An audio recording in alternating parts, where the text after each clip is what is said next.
Here are those two lines of code again, but instead of the 5, I've just changed the 5 to an x. Now that's perfectly legal because 5 is an integer, as you recall, and so is x. So as long as they're both integers, they're interchangeable. Those lines of code you see in front of you are perfectly legal lines of code. However, they do completely different things. And they are confused so often by beginner programmers that all sorts of bugs result. Let's look at them now. Obviously you are looking at them. Can you tell me what you think each one of them does? Just without referring to anything I've said before, without rewinding this video and trying to remember what it was that I said, can you figure out, just from the use of the ampersand and the use of the asterisk, what's going on? What's the difference? Okay, you can probably read them in English, but what is the actual difference here? What is the difference? Like, what is being set here? These two lines of code do extremely different things. Alright, well, I'll illustrate to you the difference. Let's read them first in English.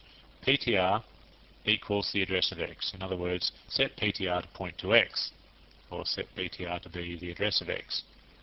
The second line of code reads asterisk PTR equals x. In other words, set the thing that PTR points to be x. Now obviously you wouldn't use those two lines of code next to each other in the same program. You'd use one, or you'd use the other. Now I don't know if that is obvious to you, but it's obvious to me. If you're about to write a line of code that does something like this, you'd have to decide which line of code it is that you need. So I'll help you distinguish between them.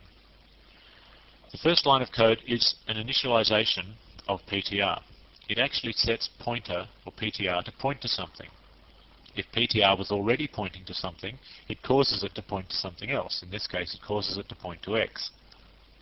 In other words, we are adjusting the value of PTR. In other words, again, we're causing PTR to point to something.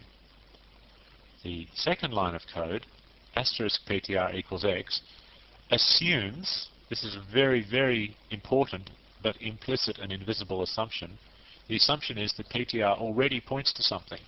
If it doesn't already point to something, in other words, if PTR has not already been initialized somewhere, this next line of code, the second line of code, will probably cause your program to crash. This says, whatever it is that PTR currently points to, so it obviously must point to something meaningful.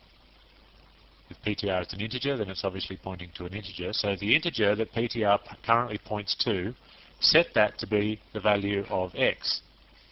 Whatever value is currently in x, copy that value into whatever PTR points to, which hopefully means that x is initialized as well, although it's not entirely crucial. If x is not initialized, it's not going to crash the program. If it's not, you'll just get a random number put into whatever PTR points to. But theoretically, x should be initialized as well. Can you see the difference? The first one is an initialization of pointer. It causes that great big yellow arrow that you saw a couple of slides ago to point from one place to another. The arrow might be pointing there. Alright, grab that arrow and make it point over there now. The second example does not adjust the arrow at all. It simply adjusts the contents of the box that the arrow is pointing to.